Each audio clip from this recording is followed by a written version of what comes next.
Saudská Arábia šokuje svet. Tento ambiciózny projekt The Line je futuristické mesto plánované v rámci megaprojektu NEOM. Mesto má byť dlhé 170 km, široké 200 metrov a vysoké 500 metrov, s kapacitou pre milióny obyvateľov. The Line bude poháňané výlučne obnoviteľnými zdrojmi energie. Jeho cieľom je minimalizovať uhlíkovú stopu a podporiť ekologický životný štýl.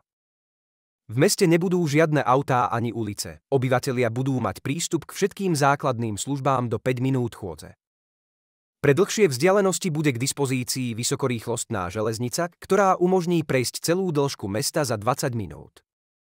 Očakáva sa, že projekt vytvorí približne 460 000 pracovných miest a prispeje sumou 48 miliárd dolárov k HDP Saudskej Arábie.